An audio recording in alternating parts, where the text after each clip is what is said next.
हमारे नबी सल्लल्लाहु अलैहि वसल्लम के पास एक सहाबी आए भीख मांगने के लिए। सही हदीस है। लोगों को वो हदीसें तो याद होती हैं जिसमें सदक़े की तरगीब है, वो भी हदीसें याद रखनी चाहिए। सदका करना चाहिए, स्टाइल ये होना चाहिए, अंदाज ये होना चाहिए जो मैं आपको बता रहा हूँ।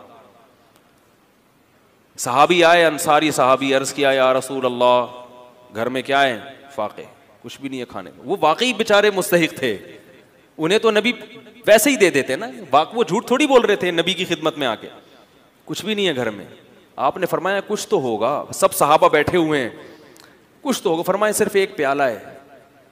जाहिर है वो प्याला है जिसमें डाल के खाना खाते हैं, वही अगर बेच दें तो खाना आएगा तो प्लेट ही नहीं रहेगी घर में, बर्तन ही नहीं रहेगा। आप सल्लल्लाहु अलैहि वसल्लम फरमाया वो प्याला उठा के ले आओ। क्या करो? ये हदीस तो प्याले के बारे में, आपने जब किसी को देखना है तो आपने अपने हिसाब से उससे इंटरव्यू लेके, ये नहीं कि प्याला उठा के ले आओ क्योंकि हदीस में आ रहा है। अब क्या है कि रसूलुल्लाह सल्लल्लाहु अलैहि वसल्लम ने उनसे कहा कि जाओ क्या लेकर आओ? प्याला। वो ले आओ उठा। नबी ने उनको तरीका सिखा रहे हैं। कैसा प्यारा आप सल्लल्लाहु अलैहि वसल्लम की तालीम का अंदाज था। आप ये भी तो कह सकते थे भाई उस प्याले को बेचो, ये खरीदो, यूं करो जाओ। तो आपने मुअल्लिम को भी बता दिया कि तुमने गरीब को सही रास्ता भी दिखाना है और उसके साथ इस रास्ते में ताउन भी करना है। वो बेचारा कॉन्फिडेंस नहीं होता, आपने उसको समझा के निकल लिए, वो कंफ्यूज है यार मैंने क्या करना है। हर आदमी में कॉन्फिडेंस नहीं होता, कुव्वत फैसला नहीं। तो आपने बता दिया कि उसके साथ ताउन करना है, उसकी हौसला अफजाई करनी है। तो आप ये नहीं आप सल्लल्लाहु अलैहि वसल्लम ने फरमाया कि जाओ वो प्याला बेचो और ये करो और वो करो और खुद ही कर लो सारा कुछ। फरमाया ले आओ। जैसे जैसे कह रहा हूं ना वैसे वैसे गोया उंगली पकड़ के चलाना सिखा रहे हैं, भीख से उंगली पकड़ के छुड़वा रहे हैं। ये ज्यादा बड़ी खिदमत है। अगर आप सल्लल्लाहु अलैहि वसल्लम उन सहाबी को खाना दे देते, सदका दे देते, अगले दिन फिर आ जाते, वो अगले दिन फिर आ जाते, वो तो खाओ खत्म। और थोड़े दिनों में क्या होता, उनकी ज़ौजा भी यही, बच्चे भी यही कर रहे होते। ये भीख ऐसी बीमारी है जो नस्लों में चलती है। खानदानी भिखारी होते हैं बाज लोग, अरे हमारे अब्बा भी यही काम करते थे। ठीक है ना। तो नबी सल्लल्लाहु अलैहि वसल्लम ने फरमाया जाओ प्याला उठा के ले आओ। वो साहबी परेशान है, क्या होगा भाई? ठीक है, नबी ने कहा है ले आए। आप सल्लल्लाहु अलैहि वसल्लम ने फरमाया इसे कौन खरीदेगा? हर चीज़ का कोई ना कोई तलबगार होता है। एक सहाबी ने फरमाया 1 दिरहम में ये मुझे दे दें।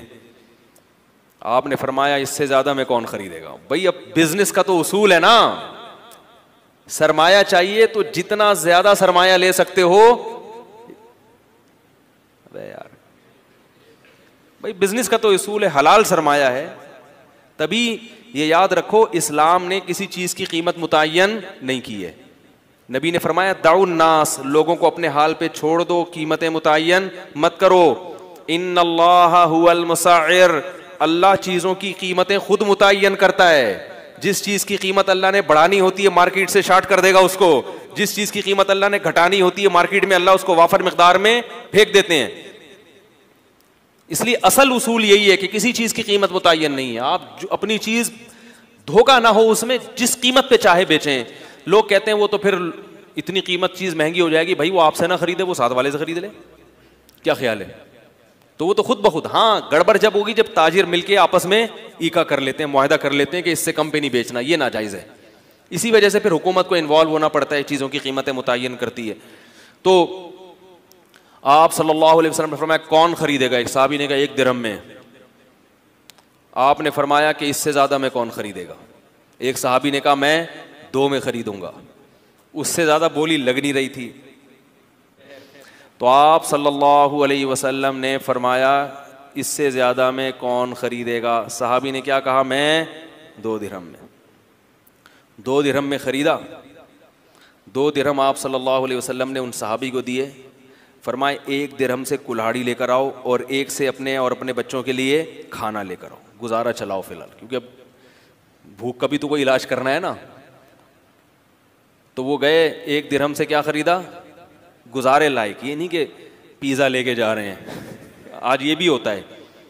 अपनी हरकतें ठीक नहीं हैं, इतनी अर्निंग नहीं है जितना घर में खर्चा शुरू कर दिया, और कह रहे हैं खर्चे ही नहीं पूरे हो रहे, खर्चे ही नहीं पूरे। और कहां से पूरे होंगे भाई आपके? आपकी औकात, दुकान आपकी पकौड़ों की है और बातें क्या कर रहे हो? करोड़ों की बातें कर रहे हो।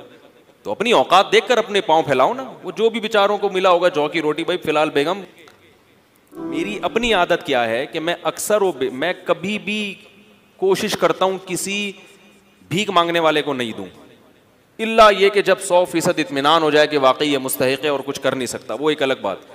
मैं जब, मेरे पास भी लोग कुछ सदक़े वगैरह के पैसे भेजते हैं, कुछ मैं अपनी तरफ से भी सदका करता हूं, तो मैं किसी मजदूर को तलाश करता हूं, क्योंकि ये पता है कि ये बेचारा अगर मालदार होता तो इतनी टफ मजदूरी, बोलो भाई, ना कर रहा होता। ये मालदार नहीं है तो ये मजदूरी कर रहा है। नंबर 2, ये आदमी लालची नहीं है। लालची होता तो मेहनत, गड़ा थोड़ी खोद रहा होता, वो रक्षा थोड़ी चला रहा होता। तो ऐसे आदमी को बगैर मांगे दे दो, और सरसरी गौर करो कि ज़कात का मुस्तहिक है या नहीं। अगर लग रहा है तो ज़कात भी दे सकते हैं उसको, नहीं तो सदका तो बहरहाल, सदक़े में तो ये कोई कानून नहीं है, सदका तो मालदार को भी दिया जा सकता है, तो गरीब को क्यों नहीं दिया जा सकता? वो तो और ज़्यादा सवाब है उसमें।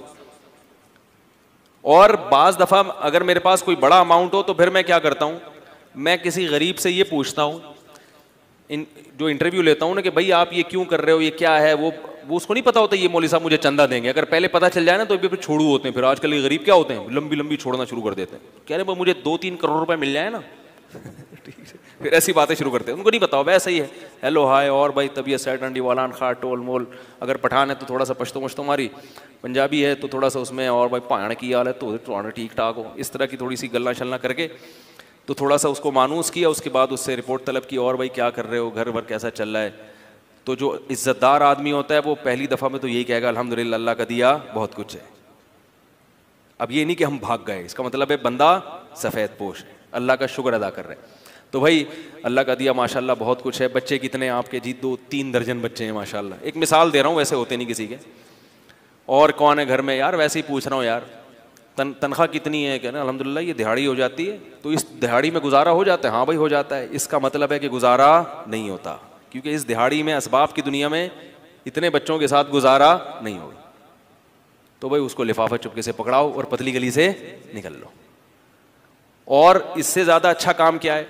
बाज़ दफ़ा ये भी मेरी कोशिश होती है, कभी इसमें कामयाब होता हूँ, कभी नहीं भी होता, और कभी ये कोशिश नहीं भी करता, टाइम ही नहीं होता। लेकिन मैं इसलिए आपको बता रहा हूँ कि भाई ये काम करेंगे तो इंशाअल्लाह इंसानियत की खिदमत होगी, अपनी कौम की खिदमत होगी, और अपाहज ना बनाए लोगों को। फिर मैं उससे कहता हूँ कि यार ये आप इससे आसान काम क्यों नहीं कर लेते? या कोई वाकई बेरोजगार है, वो भी ऐसा भी हुआ है, भिखारी आया हट्टा कट्टा, मैंने कहा आप कुछ करते क्यों नहीं? कह रहे हैं यार आजकल रोजगार नहीं मिल रहा, मैं क्या करूं। मैंने कहा ठीक है आ जाओ, हमारी मस्जिद में काम हो रहा था, मैंने कहा यार ये सारा काम यहाँ निपटा दो, ये कर लो, ये गड्ढा आप खोद दो, आप मुझसे 100 रुपये मांग रहे हो, मैं आपको 2000 रुपये दे दूंगा एक दिन के, या 3000 रुपये दे दूंगा एक दिन की दिहाड़ी। अब फौरन पतली गली से निकल लिया। भाई जब आप हट्टे कट्टे हो, आपकी बॉडी से लग रहा है कि आप कुदाल किसी के सर पे भी मार सकते हो, इतनी ताकत है, भाई क्या करना है? अपाहज आदमी अल्लाह को पसंद नहीं है, और अपाहज बनाने वाले लोग भी अल्लाह को पसंद नहीं है।